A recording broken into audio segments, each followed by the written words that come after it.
وحبيب إله العالمين أبي القاسم المصطفى محمد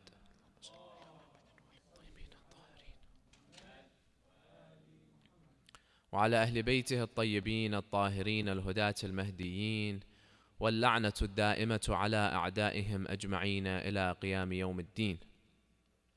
قال الله تعالى في كتابه الكريم: بسم الله الرحمن الرحيم: وما أرسلناك إلا رحمة للعالمين. صدق الله العلي العظيم. Respected brothers and sisters, Assalamu alaikum wa rahmatullahi wa barakatuh. One of the greatest aspects of the religion of Islam is its mercy. Islam is a merciful, peaceful, and tolerant religion. But how unfortunate it is that Islam today has become the icon of violence. Islam is associated with terrorism and violence, and that you find many non-Muslims, they have so much negative views and sentiments towards Islam. To them, Islam represents terrorism. They will tell you that Islam promotes terrorism, Islam is intertwined with terrorism, and Islam is coherently evil. And from time to time, when we see these crimes that are committed in the name of Islam, they will tell you, see, this is proof to what we say, that Islam is an evil religion, and it promotes terror, it promotes violence, and that's why you have all these violent Muslims that are committing these crimes in the name of Islam. And you find there are a few factors that contribute to this. The first factor is these extremists, these criminals that are committing these crimes in the name of Islam, most of who are uneducated individuals, people who have not studied Islam, and they use Islam as a pretext, as an excuse to cover up their crimes. They want to perform a crime and they need an excuse, a justification, so they do it in the name of Islam. They do it in the name of Allah subhanahu wa ta'ala, just like what we witnessed during the beginning of the month of Ramadan, what happened in Orlando. Initially it was reported that this man's motive was what? Was Islam. He was a radical Muslim and he did it for his religion. But gradually we began to understand that this man had personal problems with some individuals there, and he likewise was gay. And to what? And in order to clear that grudge that he had against those individuals, he used Islam as a pretext. It's a perfect justification. I want to kill innocent human beings because I have personal problems with them. Then blame it on Islam and be seen as a hero in the eyes of some uneducated, also extremists. So that's number one. Number two, you have the media that's always what? That's always concentrating on this propaganda that Islam is a religion of terror. And they're always speaking about these radical Muslims and trying to tie these crimes to Islam.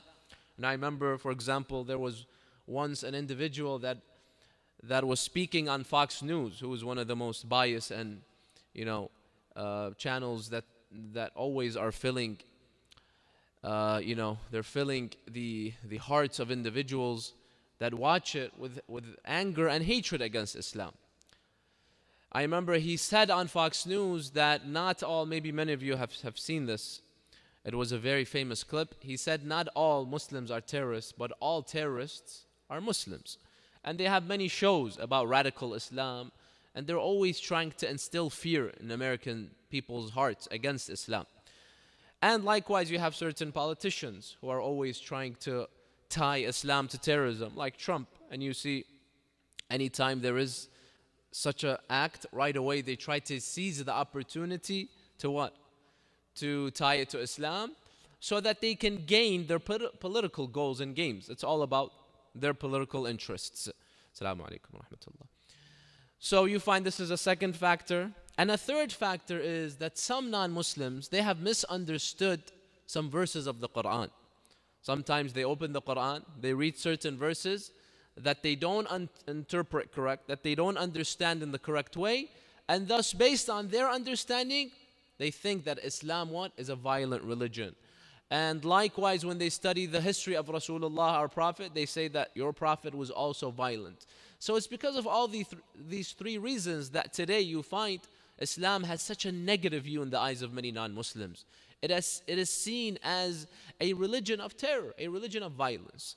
And that's why tonight and for the next few nights, and especially in the wake of what happened in the month of Ramadan, the beginning of the month in Orlando, I see that it is vital and necessary that we have to educate ourselves, my friends. We have to educate ourselves about our religion. It's no longer acceptable. It's no longer enough for us to rely on the scholars. It's no longer enough for us to say, I'll go ask the sheikh, because we are being asked on a daily basis by our non-Muslim friends, our non-Muslim co-workers, the students that study with me in the school, in the university. Does really Islam promote this terrorism? Is it really a violent religion? And thus we have to educate ourselves. Before I can give them the answer, I have to educate myself first. The hadith of Rasulullah sallallahu alayhi wa sallam says, كُلُّكُمْ رَاعٍ وَكُلُّكُمْ مَسْئُولٌ عَنْ رَعِيَّةٍ. Every single one of you has a what? An obligation towards Allah. I can't say this is just the obligation of the scholars, of the sheikh. No, this is every single one of our obligation of every single one of us. So if we want to clear some of these misconceptions, if we want to clear this ignorance and this propaganda that exists against our faith and religion when it is looked at such a negative way, then of course we have to educate ourselves. I read in a newspaper a few months ago that 30% of Americans, they believe that ISIS represents Islam. Why? Because of those factors that we said. Who is confronting those three factors? Who is the one that is speaking for Islam and saying that no, this is not right? It has to be every single one of us, my friends. It is the obligation of all of us. Allah will ask me on the Day of Judgment. I brought you, especially most of us that we either migrated to this country or we are the second generation, third, fourth generation of migrants. Allah says, I brought you to this country. I gave you wealth. I gave you security. I gave you prosperity. I gave you success. What did you give back? Did you at least defend Islam? When you see Islam was being attacked and falsely accused, you didn't even take the time to, raise your voice and say, no, this is not right. So we have to all defend our religion, my friends. And before we can do that, we have to educate ourselves. So tonight, tomorrow, and the next night, we will go over this topic. The accusations against Islam are great. They're grave. Islam is a religion of terrorism. We hear this all the time. Our God of Islam, is looked as a God of vengeance, a God of hatred. And our Prophet is always accused of being a man of hatred and a man that was evil. If you remember, just a few years ago, the Pope that came before this Pope, Pope Benedict, he said in a university in Germany, in his lecture, he said that the Prophet of Islam, Muhammad, was an evil and inhumane man. And he spread his teachings by the sword. Contrary to Jesus, this is what they say. You see, the propaganda is there, but you have to know how to answer this with proof, with evidence. Jesus spread his teachings with love. Muhammad spread his teachings with a sword. When you hear this, of course, you're not gonna, if you're a non-Muslim, you're never gonna be, convinced or interested in even thinking about studying Islam, because to you Islam is a religion of hate and violence. And there was uproar, if you remember, after that, and he was forced to apologize. So if it's these figures like the Pope who should have knowledge, if they're making these accusations, you can imagine what other people will say. This is the Pope. He should at least, before saying such a statement, he should have some knowledge. He should be educated. But unfortunately, you find that these accusations are there. So tonight and tomorrow and the next night, I will go over this topic. Violence in the religion of Islam. Is it truly a violent religion? Because we usually say that, all these acts of terrorism, it's these Muslims who weren't practicing the true religion of Islam. Our Prophet, our Imams, they were merciful. And these individuals are not practicing Muslims, so you can't blame Islam for their actions. But they come and tell you, okay, even your Prophet, he was violent. Even your Quran, your holy book is violent. How do I answer that? There's so many verses in the Quran, they will come and tell you, look, Allah says in this verse, kill the what? Kill the non-Muslims wherever you see them. If a non-Muslim comes and tells me, do I know how to answer? We should all be able to answer this question today, because this is a contemporary issue that we all need. Like I said, it's not enough that I say, I go back to the scholars. I have to have this knowledge now, because I will be always asked about this. So tonight, the question that I will go over is, Was Rasulullah violent with his enemies, like he's claimed, like the Pope claimed? He was violent and inhumane. And anytime he had the chance to crush his enemies, he did so. Number two, we'll speak about this tomorrow. Rasulullah, did he really spread his teachings through the sword? They give you the picture that Rasulullah built his religion on rivers of blood and so much corpses of whoever was against him. And number three, the last night, does the Quran order us to kill non-Muslims wherever we find them or not? So tonight we begin with the first question. Was Rasulullah violent with his enemies? They tell you that when Rasulullah became powerful, he crushed his enemies. So when you see ISIS crushing their enemies, you see ISIS, they invent so many ways of killing their enemies. One day they will burn them alive. One day they will drown them alive. You've seen the videos. One day they will put explosives on their heads and blow their heads off, and so on and so forth. They invent so much cruel ways of destroying their enemies. And our Prophet has been accused of the same. That when Rasulullah had the chance, he crushed his enemies. Is this true or not? You see how much Rasulullah has been oppressed. There's so much ignorance about our Prophet. A man that Allah subhanahu wa ta'ala says in the Holy Quran about him, وَمَا أَرْسَلْنَاكَ إِلَّا رَحْمَةً لِلْعَالَمِينَ. We have not sent you, but as mercy to humanity. He's being accused of being sent as what? As punishment to humanity. And that he crushed human beings and whoever opposed him. So how can I prove to a non-Muslim that our Prophet was not violent? He was in fact a man of mercy, just like Jesus, because we believe Jesus was a prophet of Allah and Muhammad was a prophet of Allah. In the same way Jesus was a man of mercy, our Prophet was also a man of mercy. They were sent by the same Lord with the same message. So you have to tell them the stories of Rasulullah. You tell them, look, when you accuse Rasulullah, bring me proof. Which book are you taking from? And we come back to the historical, authentic books.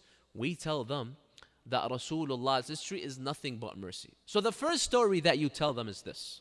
If a non-Muslim asks you or accuses your Prophet of being violent, you begin by telling them this. You tell them that Rasulullah, he was fought against so many years. The people, the mushrikeen, the idolaters of Mecca, when Rasulullah began to invite people to his Islam, he would just invite them to Islam. They saw this as a threat to their polytheistic beliefs. So they began to wage a war against the Prophet. They forced him into exile. They killed many of his companions and family members. And they would assault him. They would oppress him. They would bother him, hurt him. Rasulullah was forced into exile. But after so many years, Rasulullah finally, in Medina, he built a strong ummah, a strong army. He finally was able to conquer Mecca. He came and he conquered Mecca. When Rasulullah came to conquer Mecca, one of the companions by the name of Sa'd ibn Ubadah, he held the standard of the Prophet's army. So as they were entering Mecca, he began to say this, Al-Malhama, Al-Malhama, Al-Yawm Tusba Al-Hurama. He began to say, this is the day of the massacre. We will kill all of you Meccans because they were at a state of war. And we will take your women as what? As slaves. When Rasulullah heard this, he was very, very angered. He quickly told Imam Ali, go and take the standard from Sa'd. Who gave authority to Sa'd to say this? Our ahadith state that Rasulullah was very, very angered at this. How dare you say this? First you have to ask me. So Imam Ali, he went and he took the standard. He told Sa'd, give me the standard. And he changed the standard. He changed the slogan.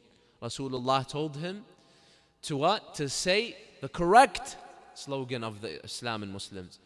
What did he say? Imam Ali took the standard and he said this, Al-Marhama, Al-Marhama, Al-Yawm Tusanu Al-Hurama. The true slogan of Islam is this, Al-Marhama. Not the massacre, the mercy, the mercy. He changed the massacre to the mercy. This was the message of Rasulullah to the people of Mecca who were at war with him, who were his enemies. He tells them, I come to you with the message of mercy. Today is the day your woman will not be touched. No one will dare take any of your woman as a slave as long as Muhammad is here. This is the message of Rasulullah. But unfortunately, Fox News will never tell you about this, correct? You think Fox News will teach you this? And we Muslims are too busy with our lives. We've never taken the time to tell this to our non-Muslims. Wallahi, they will accept. If you tell them this, they'll accept. Most of them, they live in ignorance. They take their religion from Fox News, from Trump, from these uneducated individuals that have what? That have evil intentions towards Islam. The true message of Islam never reaches them. Imam al-Rida alayhi salam is narrated saying in one hadith, teach people about our teachings. Because if our teachings reach people, then they will accept. فَإِنَّ النَّاسِ لَوْ عَرِفُوا مَحَاسِنَ كَلَامِنَا لَاتَّبَعُونَا. But the problem is our teachings never reaches. And that's why there is what? You find there's always a propaganda against Islam. They try to prevent the true message of Islam from what? From reaching individuals. Because if it reaches, they will believe. But their goal is to prevent it.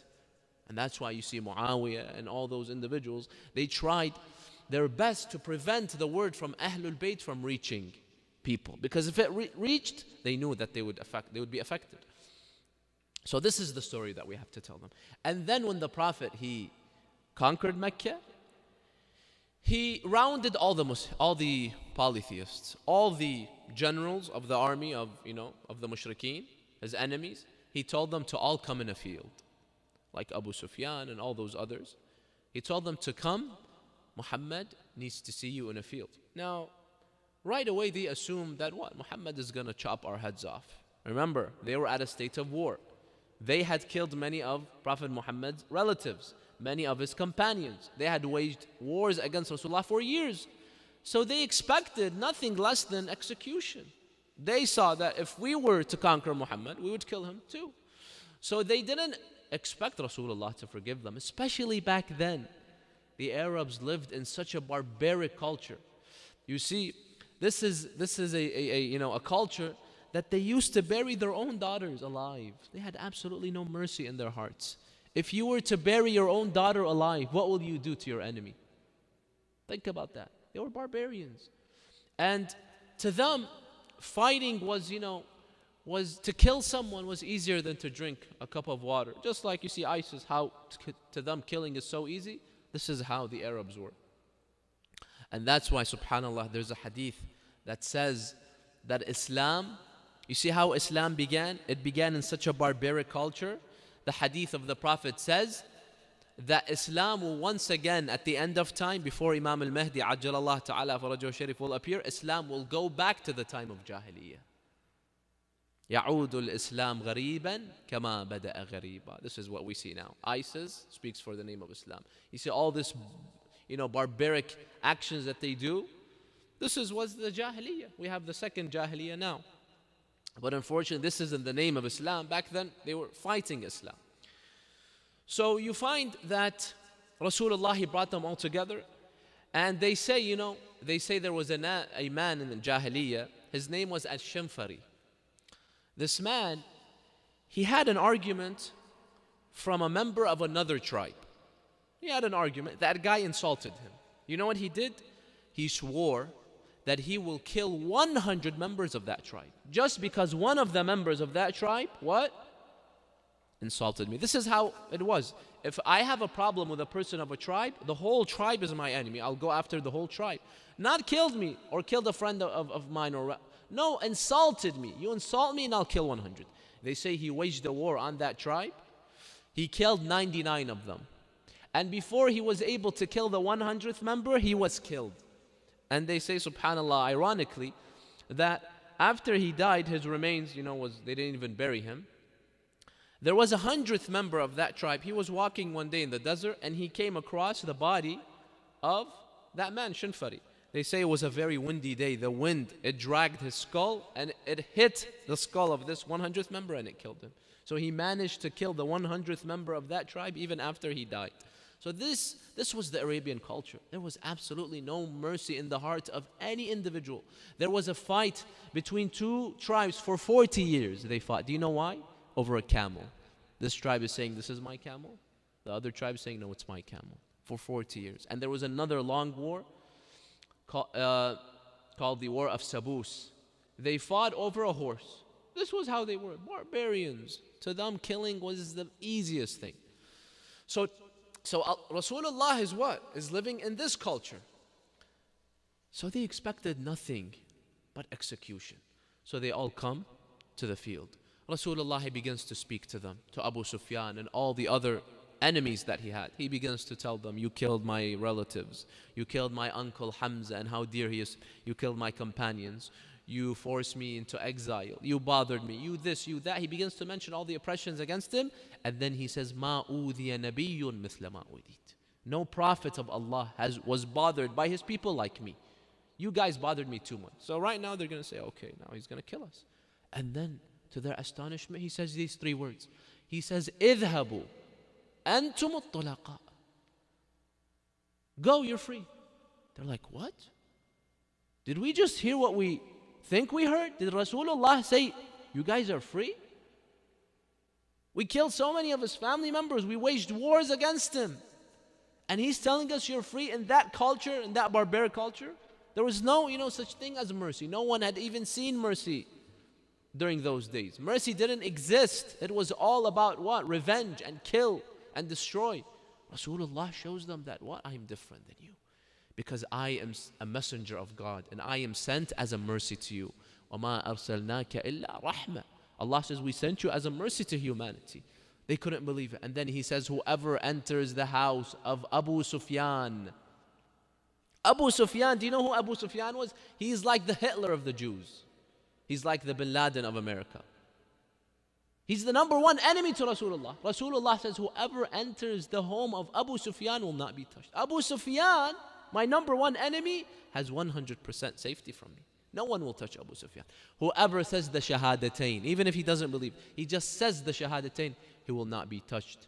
Whoever stays in his house, he will not be touched. Whoever doesn't fight me, he will not be touched. Do you see the mercy that Rasulullah showed those individuals?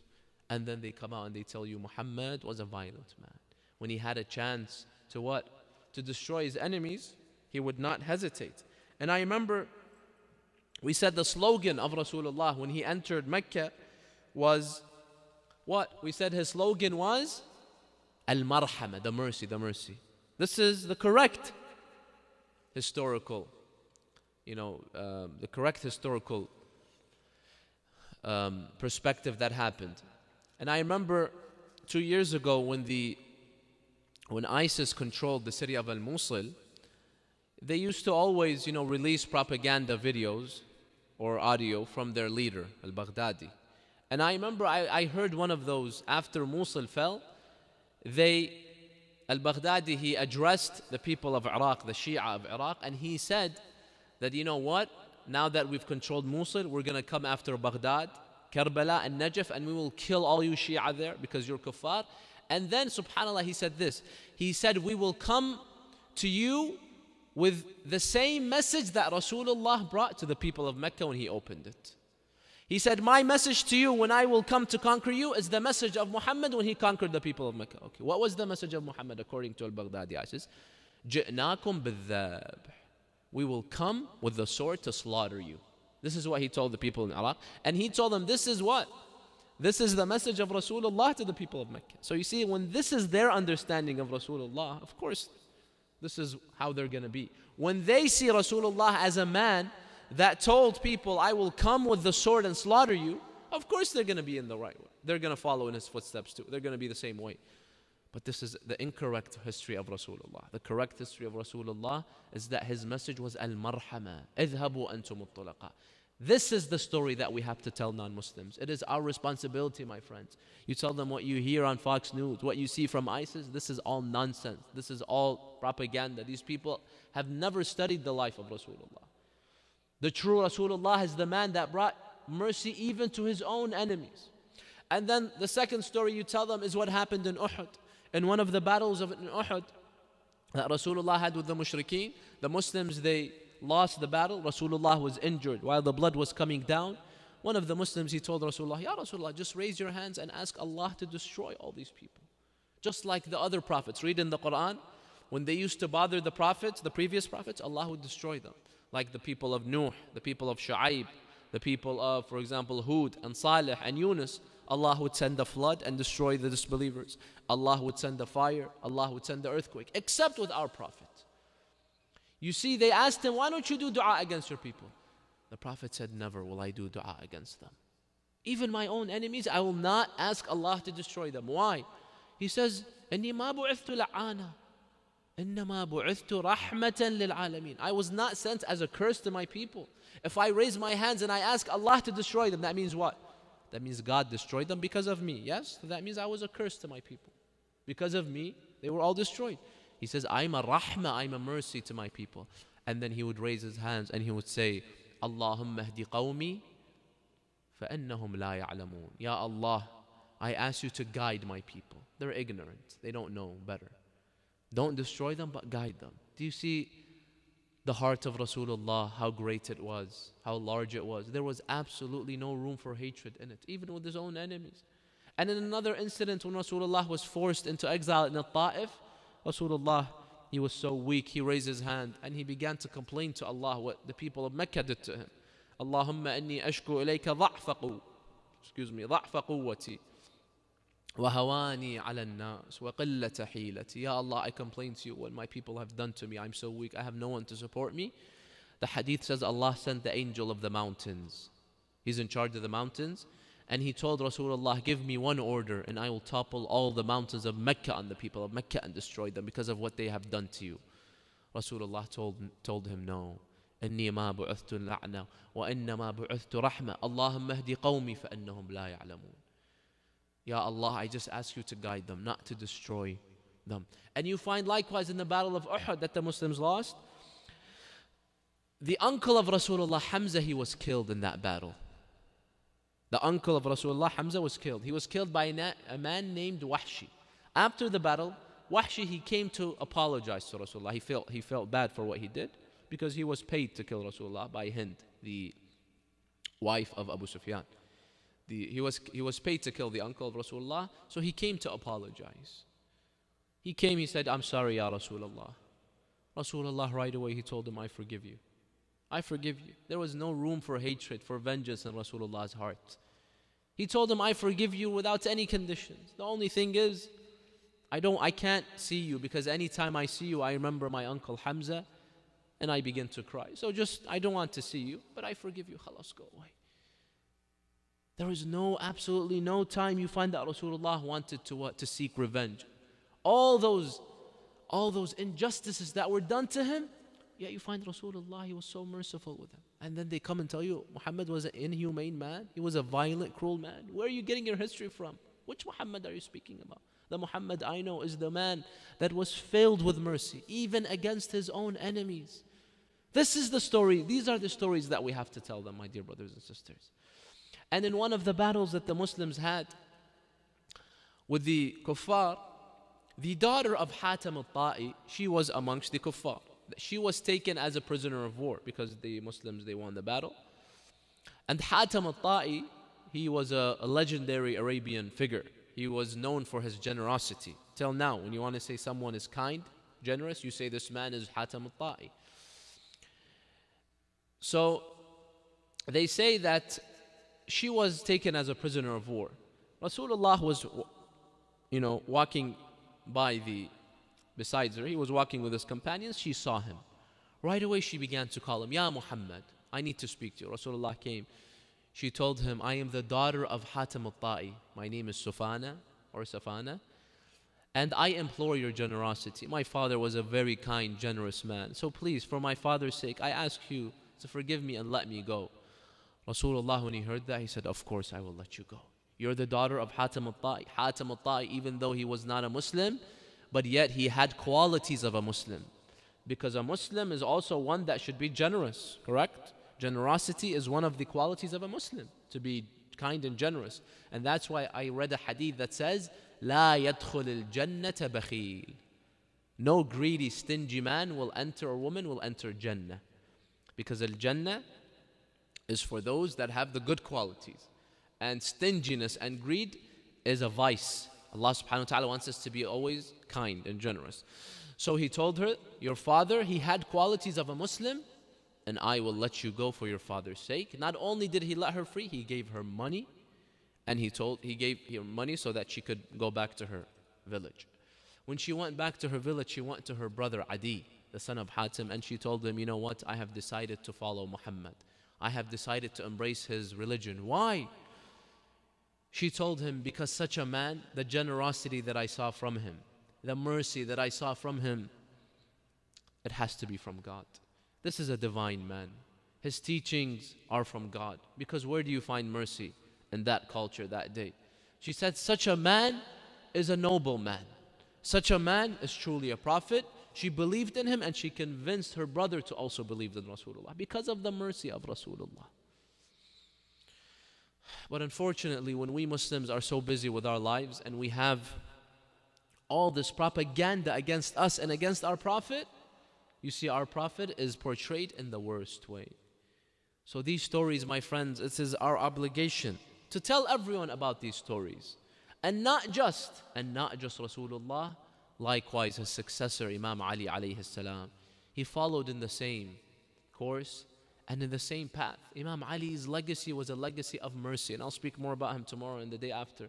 You see, Imam Ali alayhi salam, even with his own enemies, he was merciful. With his own enemies. I'll just tell you one story tonight.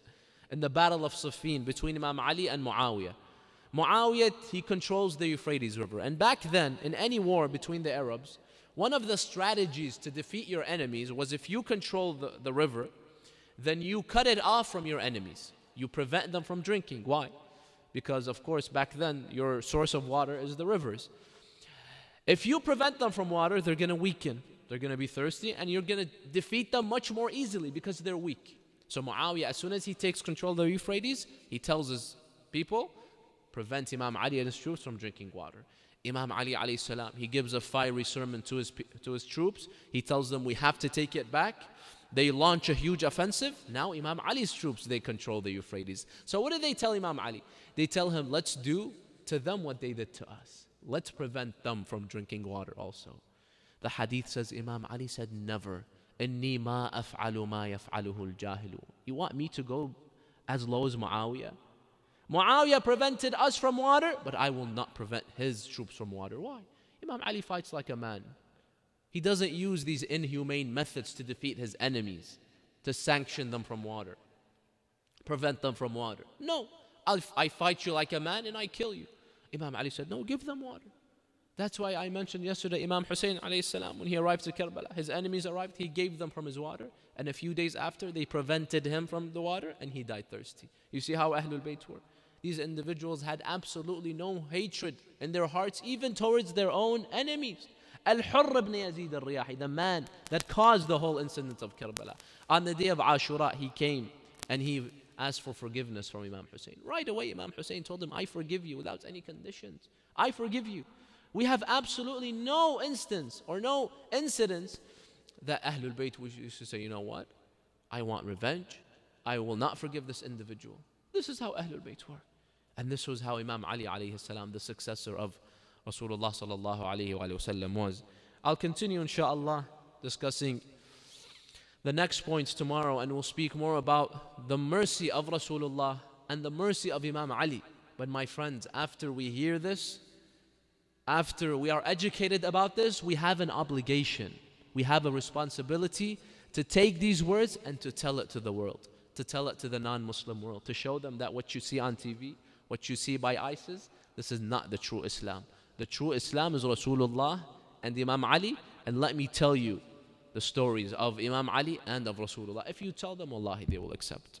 I ask Allah subhanahu wa ta'ala to accept our a'mal in this blessed month of Ramadan, to accept our fasting and our deeds. I ask Him to accept our du'as also and answer our du'as, and to give us the honor and the tawfiq that we are able to carry this responsibility towards our religion, towards Allah subhanahu wa ta'ala. وآخر دعوانا أن الحمد لله رب العالمين وصلى الله على محمد وآله الطاهرين.